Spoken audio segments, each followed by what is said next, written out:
Hello guys, how are you doing? So इस episode की start होती है और हमें देखने के लिए मिलता है कि बबाता लुओ फेंग को इन्फॉर्म कर रही थी कि लुओ फेंग, तुम्हें पता है वर्चुअल यूनिवर्स कंपनी ने एक नोटिस भेजा है जिसके अंदर हमको बताया गया है कि स्पेस लेवल एयरलिफ्ट के अंदर एक क्वालिफिकेशन कंपटीशन होने वाला है जो कि अभी फ़िलहाल हर 100 साल में ही होता है। लुओ फेंग इसके बारे में सोच रहा था और तभी यहाँ पर लुओ फेंग को बबाता बता रही थी कि असल में ये जो कंपटीशन होता है उसको हेल्डी इसलिए किया जाता है क्योंकि यहाँ पर क्वालिफिकेशन के बाद काफ़ी सारे लोग इकट्ठा हो जाते हैं, लेकिन उनकी संख्या को कम करने के लिए धीरे धीरे करके यहाँ पर ऐसा किया जाता है। जिसके बाद वो लुओ फेंग से कह रही थी कि लुओ फेंग, यहाँ पर 3 प्लेस ऐसे मौजूद होते हैं ओरिजिनल एयर स्पेस के अंदर। तो यहाँ पर वो जो 2 पावरफुल लोग हैं वो तो सिलेक्टेड होंगे ओरिजिनल एयर स्पेस के द्वारा, लेकिन जो एक पर्सन रहेगा उसको यहाँ पर सिलेक्ट, जो कि लास्ट 3 रहे होंगे एयर स्पेस के अंदर और साथ ही top 3 tier two air space के अंदर, तो वही इसको सिलेक्ट करने वाले हैं। तभी यहाँ पर लुओ फेंग को अपने खुद के लिए भी एक होप इसके अंदर नज़र आ रही थी। लुओ फेंग फिलहाल अपनी प्रैक्टिस जारी रखता है, जहाँ पर लुओ फेंग ये कह रहा था कि वैसे तो इसके लिए मैं काफ़ी वक्त से प्रैक्टिस भी कर रहा हूँ और देखो अब ये वक्त आ ही गया। लुओ फेंग कह रहा होता है कि जब से मैंने तोंगथियान ब्रिज के 7th लेवल को पूरा किया है उसके बाद ज़रा मुझे बताओ कि आखिर ब्रांड क्या कर रहा है। तभी यहाँ पर वो सर्च वगैरह करने लग जाती है और कह रही थी कि असल में बात यह है कि उसने माउंटेन फोर्ज के अंदर एंटर कर लिया है और जब से वो मैजिकल माउंटेन फोर्ज के अंदर एंटर किया है तब से यहाँ पर वो एक काफ़ी ज़्यादा डेस्परेट मिशन के ऊपर है और उसकी जो ग्रोथ रेट है वो भी तुमसे कुछ इन्फीरियर नहीं रही है। लुओ फेंग बहुत ही अच्छा परफॉर्म वो कर रहा है। ये चीज़ तुमको नोटिस कर लेनी चाहिए कि तुम्हारा जो ओपोनेंट है वो सिर्फ ब्रांड नहीं है बल्कि ब्रांड के अलावा कुछ और लोग भी हैं, जैसे कि यहाँ पर ढेर सारे सीनियर्स भी मौजूद हैं जो कि प्रैक्टिस कर रहे हैं और तुमसे ज़्यादा वक्त से वो लोग प्रैक्टिस करते आए हैं, लेकिन उन्होंने यहाँ पर जानबूझकर अपने लेवल को कम कर रखा है जिससे कि यहाँ पर प्रिजन लॉर्ड के ऊपर वो ऐसे नहीं और साथ ही उनको ज़्यादा लोग नोटिस नहीं करें। जैसे ही लुओ फेंग ये चीज़ सुन रहा होता है तो वो अपनी प्रैक्टिस में और भी ज़्यादा मशगूल हो जाता है, क्योंकि उसे तो ऑलरेडी अपने आप को बहुत ही ज़्यादा स्ट्रांग बनाना है जिससे कि वो बाकी सारे लोगों से ज़्यादा जल्दी आगे निकल सके और ख़ुद को और भी ज़्यादा स्ट्रांग बना पाए। जिस पर लुओ फेंग कह रहा होता है कि हाँ तुमने बिल्कुल सही कहा, भले ही ये कितना ही ज़्यादा मुश्किल क्यों ना हो लेकिन फिर भी मुझे उस ओरिजिनल एयर स्पेस के अंदर एंटर करना है, भले ही इसके लिए मुझे कितनी ही चीज़ें दांव पर लगानी क्यों ना पड़ जाए, मैं अपना बेस्ट दूंगा। जिसके बाद लुओ फेंग और बबाता दोनों स्क्रीन के ऊपर देख रहे थे, तभी बबाता कुछ अनयूजुअल सा नोटिस करती है। लुओ फेंग अभी फ़िलहाल अपनी पावर को गैदर करने में लगा हुआ था और वो गोल्डन हॉर्न बहमूद की मदद से अपने वेपन को और भी ज़्यादा रिफाइन एंड शार्प कर लेता है और अब वो उसका इस्तेमाल करके एक न्यू आर्मर भी पहनता है एंड वो आर्मर हमको दिखाया जाता है कि ब्लैक कलर का था जो कि देखने में काफ़ी डैशिंग लग रहा था। लुओ फेंग का मुकाबला खुद से ही था जिसके चलते वो अपने आप को पीछे छोड़ के और भी ज़्यादा आगे निकलता जा रहा है और यही उसकी प्रैक्टिस की एक खासियत है कि अब उसने खुद को दूसरों से कंपेयर करना ही छोड़ दिया है। इवन यहाँ पर बबाता जो थी वो लुओ फेंग के इस प्रकोप को देखकर हवाओं में लहरा रही होती है और लुओ फेंग से कह रही होती है कि लुओ फेंग थोड़ा हल्का हाथ रखो, आखिर तुम ये क्या कर रहे हो? मुझे तो ऐसा लग रहा है कि जिस हिसाब से तुम चीज़ें कर रहे हो तुम डायरेक्टली एयर स्पेस के अंदर इससे पहुंच जाओगे।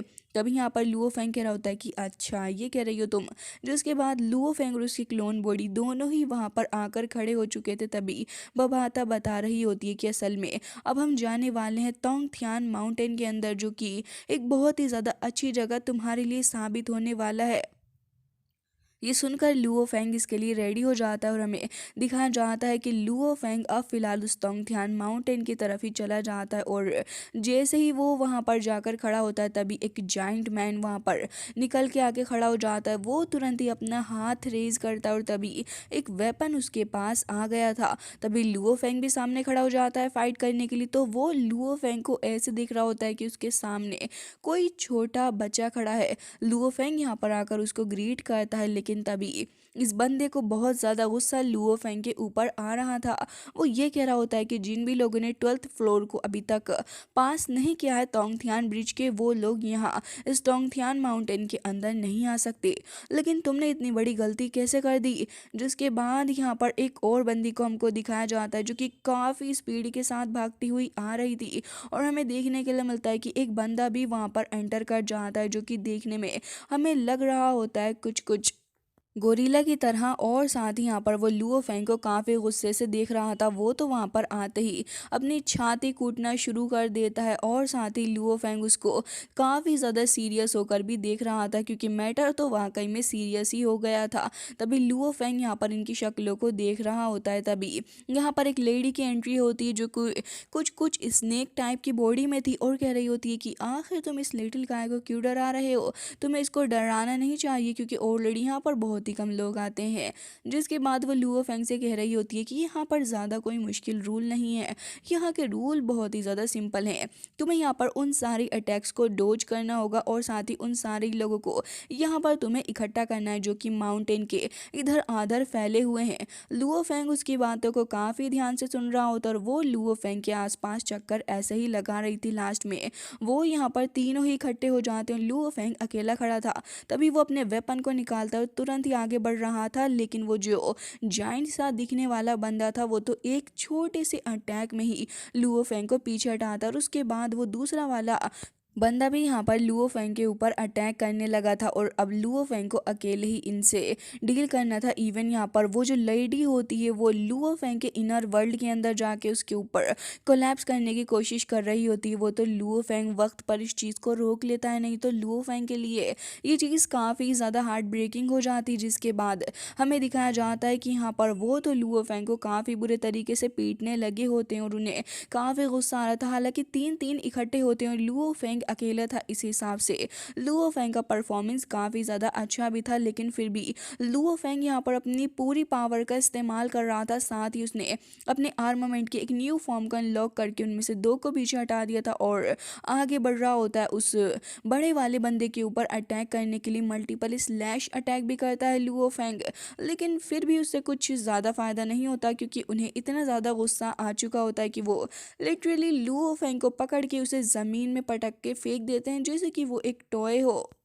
वो लेडी अपनी चोटी का इस्तेमाल करती है, और साथ ही लुओ फेंग के ऊपर अटैक करने लगी थी। लुओ फेंग भी देख रहा होता है कि ये गोरिल्ला जो है वो भी लुओ फेंग के ऊपर अटैक करने वाला है, लेकिन लुओ फेंग यहाँ पर तुरंत ही अटैक कर देता है। असल में एक इल्यूजन था जिसके अंदर लुओ फेंग फंसा हुआ था, और अब लुओ फेंग उसे तोड़ के बाहर निकल चुका होता है, जिससे कि उस लेडी को काफ़ी हार्म पहुँचता है, और ये चीज़ उसे पसंद भी नहीं आती। लुओ फेंग से कह रही होती है कि तुमने लिटरली मेरी फैंटेसी को ख़त्म कर दिया, और कह रही होती है कि आखिर ऐसा कैसे हो सकता है।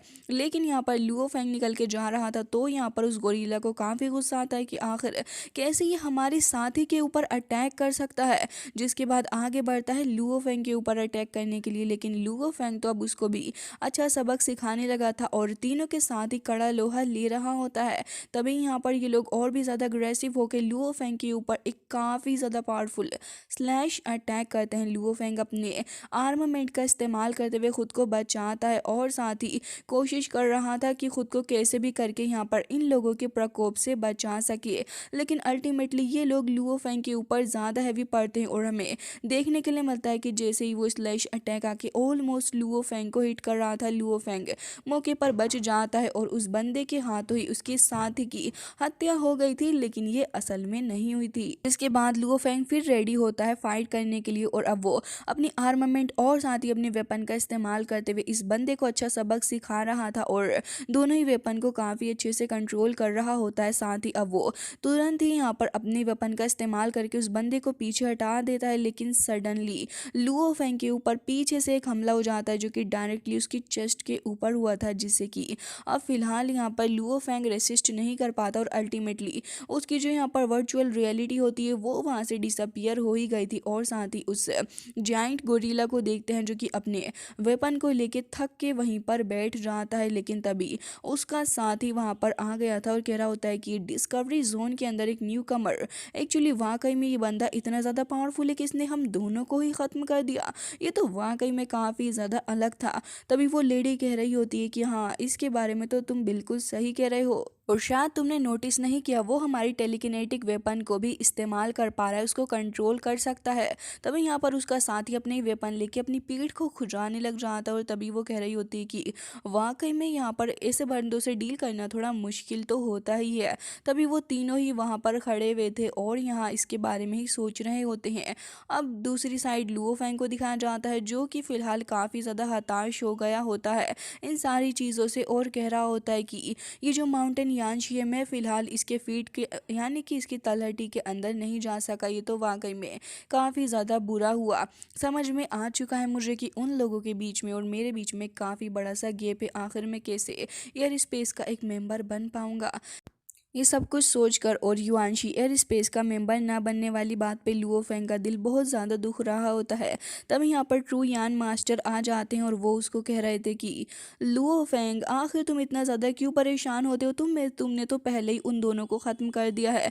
ये वाकई में बहुत सारे लोगों से बहुत ही ज़्यादा बेहतर है। तुम्हें पता भी है कि कॉस्मिक लेवल पे जो मेंबर होते हैं वो भी फ़िलहाल यहाँ ओरिजिनल एयर स्पेस के ऊपर ब्रेक थ्रू नहीं कर पाते हैं, और तुम्हें लग रहा है कि तुम इसको कर सकते हो। लुओ फेंग, तुम्हें अभी और ज़्यादा मेहनत करने की ज़रूरत है। क्या तुम्हें याद है कि यहाँ पर जो ट्रायल टार के अंदर जीनियस वॉरियर्स थे, क्या उनके बारे में तुम्हें याद है कि कितनी ज़्यादा डिफ़िकल्टी का सामना उनको करना पड़ता है एक लेवल को पास करने के लिए। लुओ फेंग अपने आप को इमेजिन कर पा रहा था उन लीडर्स पर चढ़ते हुए, और तभी वहाँ पर ट्रू यान एम्परर उसे कह रहे होते हैं कि ये जो तोंगथियान माउंटेन है, इसके साथ भी सेम वैसी ही चीज़ें लुओ फेंग, ये तो बस एक बेंचमार्क है, और अगर तुम्हें यहाँ पर आगे जाना है एयर स्पेस के अंदर तो तुम्हें परसिस्टेंसी के साथ आगे बढ़ना होगा, और साथ ही तुम्हें कंपटीशन के अंदर भी क्वालिफिकेशन को हासिल करना होगा। तभी लुओ फेंग कह रहा होता है कि अच्छा, मैं इसको समझ रहा हूँ। जिसके बाद हमें देखने के लिए मिलता है कि लुओ फेंग कह रहा होता है कि यूनिवर्स क्लास के जो 5 मेंबर्स हैं वो यहाँ पर हमेशा ही आ जाते हैं, क्योंकि उन्होंने सेवेंथ तोंगथियान ब्रिज के ऊपर ब्रेक थ्रू कर लिया है, जिसकी वजह से यहाँ पर उनको काफ़ी ज़्यादा मज़ा आता है दूसरे मेंबर को प्रोवोक करने में। वो हमेशा ही आते हैं और न्यू कमर्स को बुली करते रहते हैं, जिस पे हमें ग्लेसी का भी रिएक्शन दिखाया जाता है, जो कि फाइट करने के लिए आगे भी बढ़ रहा था, लेकिन उसका साथी उसे रोक लेता है क्योंकि ये लोग बहुत ही ज़्यादा पावरफुल हैं। तभी लुओ फेंग कह रहा होता है कि उन्होंने अनगिनत बार तो मुझे भी चैलेंज किया है, लेकिन मैंने इनका कंपटीशन वाला ऑफर एक्सेप्ट नहीं किया है। लुओ फेंग अभी फिलहाल पूरे तरीके से डेडिकेटेड था, क्योंकि जब ये एयर स्पेस क्वालिफिकेशन बैटल होएगा तभी लुओ फेंग को अपने आप से भी ज़्यादा पावरफुल लोगों से फाइट करनी होगी। अच्छा है कि उसके लिए लुओ फेंग पहले से ही प्रिपेयर हो जाए।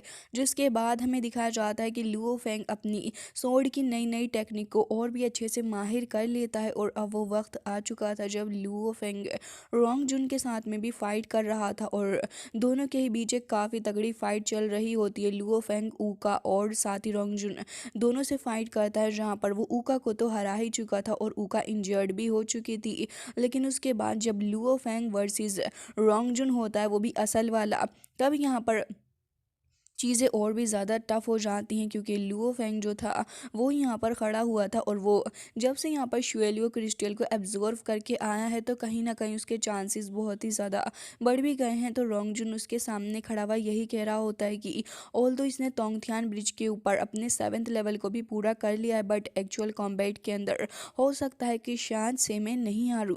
उसे अभी भी कॉन्फिडेंस था अपने ऊपर, और कह रहा होता है कि मुझे ह्यूमन वर्ल्ड की इस एयर स्पेस के अंदर एंटर करना ही है, भले ही कुछ भी हो जाए।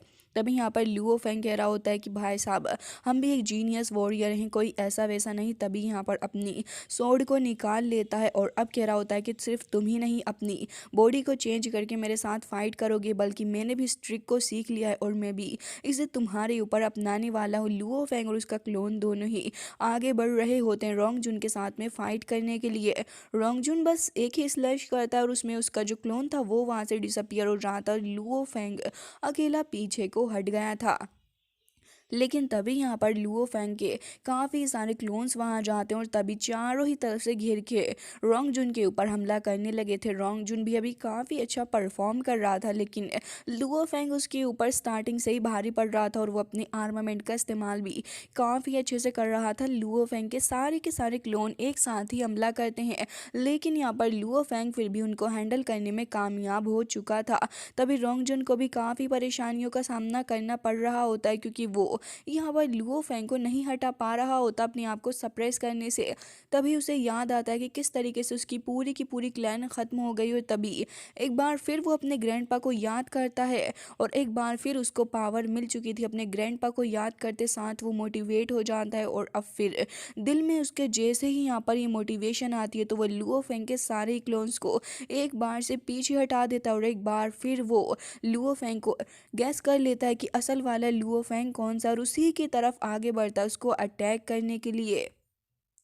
लेकिन फॉर्चुनेटली वो यहाँ पर इतने अच्छे से गैस नहीं कर पाया था। वो इस बार भी लुओ फैंग के क्लोन को ही हिट करता है। लुओ फैंग उसके पीछे ही था, लेकिन अब यहाँ से क्लोन्स गायब हो चुके हैं तो उसके लिए काफ़ी आसानी थी। वो लुओ फैंग के ऊपर हमला करने के लिए आगे बढ़ता है और लुओ फैंग को सरप्राइज भी करने लगा था। लेकिन दोनों ही अब अपने अपने डोमेन को क्रिएट कर लेते हैं, जहाँ पर जैसे ही दोनों की पावर्स आपस में टकराती हैं तो एक काफ़ी बड़ा सा धमाका होता है। लुओ फैंग फिर एक बार पीछे हटता है और फिर 4 कदम आगे लेता है रोंग जुन के ऊपर हमला करने के लिए। तो रोंग जुन भी उसके ऊपर एक और हमला करता है।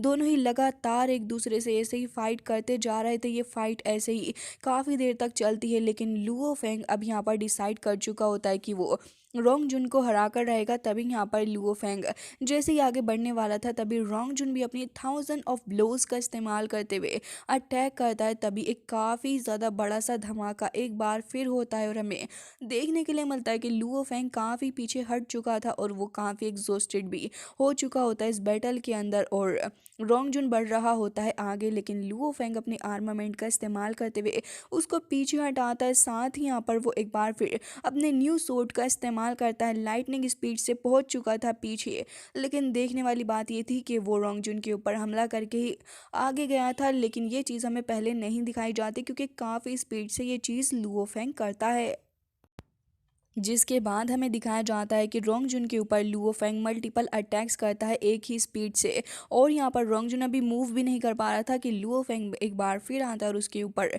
एक अपना लास्ट हमला करके उसको हरा देता है और अब वो प्रमोट भी हो चुका था। ये देखने के बाद सारे कंटेस्टेंट लुओ फेंग की काफ़ी तारीफ कर रहे थे और अब यहाँ पर लुओ फेंग फिलहाल तो फाइनल कॉम्पिटिशन राउंड के अंदर जा सकता था। सभी लोग बहुत ज़्यादा खुश भी थे क्योंकि सभी कहीं ना कहीं लुओ फेंग को अप्रिशिएट तो करते ही हैं। उसके बाद लुओ फेंग एंड रोंग जुन दोनों ही अभी फ़िलहाल बैटल ख़त्म करके आ चुके थे। तभी रोंग जुन भी यहाँ पर लुओ फेंग के पास आता और उससे कह रहा था कि वाकई में तुम बहुत ही अच्छा फाइट करते। ऊका भी वहाँ आके तारीफ करती और कह रही थी कि हाँ, फाइटिंग तो वाकई में अच्छी थी। तभी रोंग जुन कह रहा होता है कि लग रहा है कि अब ये बच्चा बहुत ही जल्दी जाने वाला है ओरिजिनल एयर स्पेस के अंदर। तो लुओ फेंग कह रहा होता है कि बिल्कुल, अब तो मेरा इंतज़ार करना वहाँ जाने के लिए, जिस पर हमें देखने के लिए मिलता है कि यहाँ पर फिलहाल लेकिन अभी फ़िलहाल लोग यही कह रहे थे कि हो सकता है कि नेक्स्ट बैटल के अंदर लुओ फेंग डिस्पेस हो जाए और साथ ही ओरिजिनल एयर स्पेस के अंदर एंटर नहीं कर सके, क्योंकि सभी को पता था कि अब नेक्स्ट मुकाबला जो होने वाला है वो लुओ फेंग वर्सेस ब्रांड होगा, क्योंकि ब्रांड एक काफ़ी ज़्यादा पावरफुल ओपोनेंट है और साथ ही लुओ फेंग का उसके साथ में एक काफ़ी ज़्यादा पावरफुल तरीके का बैटल होना ये चीज़ साबित करता है कि यहाँ पर शायद से यहाँ पर लुओ फेंग हार भी सकता है। तभी ब्रांड कह रहा होता है कि फाइनली अब ये वक्त आ गया है जब तुम्हारा और मेरा डुअल होगा। तो लुओ फेंग भी इसके लिए रेडी हो जाता है और अब यहाँ पर ये फाइट चलती है जहाँ पर दोनों ही काफ़ी अच्छा परफॉर्म करने वाले थे। लुओ फेंग अपनी आर्मामेंट को निकालता है और अब उसका इस्तेमाल करके वो तुरंत ही जाता है ब्रांड के ऊपर हमला करने के लिए। लेकिन जैसे ही वहाँ पर ब्रांड के ऊपर हमला होता है वो तो वहाँ से डिसअपियर हो गया था। लुओ फेंग ये देखकर कन्फ्यूज था कि आखिर ब्रांड कहाँ पर चला गया है और वो उसको नज़र भी नहीं आ रहा था। वो चारों ही तरफ देख लेता और तभी लुओ फेंग कह रहा था कि इसकी जो प्रेजेंस है वो तो कम्प्लीटली अनटचेबल है, वो आखिर कहाँ चला गया है। तभी यहाँ पर सभी लोग ये चीज़ देखकर हैरान थे और तभी सभी की स्क्रीन के ऊपर लिखा आ जाता है ब्रांड तो गायब हो चुका है ये देखने के बाद तो ऊका और बाकी सारे लोग भी काफ़ी ज़्यादा हैरान थे और साथ ही यहाँ पर वो लेडी कह रही होती है कि ट्रू यान एम्प्रर उसकी लोकेशन हमको नहीं मिल रही है, हम लोग उसे स्कैन ही नहीं कर पा रहे हैं। ये देखने के बाद सभी लोग परेशान थे, सडनली क्या हो गया है कि आखिर बोलैन कहाँ से ऑफलाइन चला गया। तभी ट्रू यान एम्प्रर भी सोच में पड़ जाते हैं और वो लेडी यहाँ पर सर्च करने लगी थी और कह रही होती है कि स्क्रीन पे आप इमेज देख रहे हो वो लास्ट चीज़ है जो कि बोलैन के द्वारा रिकॉर्ड करी गई थी और उसके बाद से वो नज़र भी नहीं आ रहा, कहीं वो मैजिक माउंटेन के अंदर तो नहीं चला गया। तभी यहाँ पर मिस्टर कियानबो भी कह रहे होते हैं कि हाँ हो सकता है, लेकिन आखिर वो मैजिक माउंटेन के अंदर करने क्या गया होगा, क्योंकि वो कंपनी एक बहुत ही ज़्यादा खतरनाक चीज़ की सिस्टम भी हो सकती है। जिसके बाद उन लोगों को बहुत ज़्यादा शक भी हो रहा था और तभी एक अर्जेंट नोटिफिकेशन सभी के पास जाती है। सभी लोगों को ये बताया जाता है कि सभी लोग सेंट्रल स्क्वायर के ऊपर आकर इकट्ठा हो जाएं। तो लुओ फेंग भी वहाँ पर चला ही जाता है क्योंकि वो भी कंफ्यूज था कि आखिर चीज़ें चल क्या रही हैं। जैसे ही सारे के सारे वहाँ पर आकर इकट्ठा होते हैं एक एक करके, तो सभी ये जानने के लिए काफ़ी ज़्यादा क्यूरियोसिटी से भरे हुए थे कि आखिर ब्रांड जो कि इन सभी में कहीं ना कहीं सबसे ज़्यादा पावरफुल है वो कहाँ चला गया। तभी यहाँ पर वर्चुअल कंपनी के वो बंदे भी आ जाते हैं जो कि सभी को कह रहे होते हैं कि मैं एक अर्जेंट टास्क को इशू कर रहा हूँ और मैं चाहता हूँ कि आप सभी एक मिशन पे जाएं और जाकर ब्रांड को ढूंढें। और यहाँ पर जब हम आपको 5 लाख पॉइंट्स देने वाले हैं तो प्लीज़ इस रिवॉर्ड को ध्यान में रखिएगा, क्योंकि अमाउंट काफ़ी बड़ा था। तो फिर सभी पार्टिसिपेंट्स इसके बारे में सोचने लग जाते हैं कि आखिर क्या करा जाए, क्योंकि यहाँ पर सभी लोग काफ़ी ज़्यादा अर्जेंट डिस्कशन कर रहे थे। तभी लुओ फेंग कह रहा होता है कि कहीं वो प्रमोट तो नहीं कर गया, हो सकता है कि शायद से वो कहीं और चला गया हो अपनी warrior true body Z seal को छोड़ के। लेकिन तभी रोंग जुन कह रहा होता है कि लुओ फेंग क्या तुम इसके अंदर जा रहे हो, क्योंकि ये मिशन तो वाकई में कुछ अनयूजुअल सा लग रहा है। क्या सच में वो मैजिक माउंटेन के अंदर ही गया होगा। तभी यहाँ पर एक लेडी को देखते हैं जो कि आ गई थी और कह रही होती है कि मैं भी तो ब्रांड के साथ में फाइट करना चाह रही थी, लेकिन वो तो गायब ही हो गया। तभी उसका साथी वहां पर आ रहा था और कह रहा होता है कि तुम इतना ज़्यादा परेशान क्यों रही हो, मुझे लगता है कि हमें इस मिशन के ऊपर जाना चाहिए और जब हम वहां जाएंगे और अगर हमें कुछ हुआ भी तब भी यहाँ पर वर्चुअल यूनिवर्स कंपनी इसको संभाल लेगी, तो मुझे नहीं लगता कि हमें परेशान होने की ज़रूरत है इसके अंदर। जिसके बाद वो लड़की कह रही होती है कि हाँ तुम शायद इसके बारे में सही कह रहे हो। तभी वो लेडी कह रही होती है कि आप श्योर हैं कि वहाँ पर हमें उसे भेजना चाहिए। तो यहाँ पर मास्टर कहने लग जाते हैं कि मुझे तो लग रहा है कि यहाँ पर कुछ ना कुछ क्रीपी सा चल रहा है, शायद ऐसे कोई लोग हैं जो कि सीक्रेटली टारगेट कर रहे हैं ह्यूमन रेस को, और इसी वजह से मैंने वहाँ पर लुओ फेंग को भेजा है। दूसरी तरफ लुओ फेंग और ट्रू यान एम्प्रर को देखते हैं जो कि कह रहे थे कि लुओ फेंग तुम जहाँ जा रहे हो वो जगह बहुत ही ज़्यादा खतरनाक है, वो आइसबर्ग मैजिक माउंटेन, उस जगह पर जाने से पहले बहुत ही ज़्यादा केयरफुल रहना, क्योंकि अच्छे अच्छे वॉरियर वहाँ जाकर फ्रीज हो जाते हैं। ना जाने क्या बात है वहाँ पर कि नेचुरली वहाँ पर कुछ इस तरीके की चीज़ें मौजूद हैं कि कोई भी वॉरियर अपनी कॉन्शियसनेस खो के कुछ ऐसा डेड वॉकिंग पर्सन बन जाते हैं कि न जाने क्या ही कहें। तुम्हें प्लीज़ इसका ध्यान रखना होगा, क्योंकि यहाँ पर तुम्हारे सीनियर ब्रदर लियान लुओ भी यहाँ पर डेथ कर गए थे। तो मैं तुम्हें बता दूं कि ये जगह वाकई में ख़तरनाक है। ये सुनकर तो लुओ फेंग भी काफ़ी ज़्यादा शॉक्ड था। तो गाइज इसी के साथ आज का ये एपिसोड हो जाता है एंड आई होप कि आपको पसंद आया होगा। मिलते हैं नेक्स्ट वीडियो में, तब तक के लिए bye bye, take care of yourself.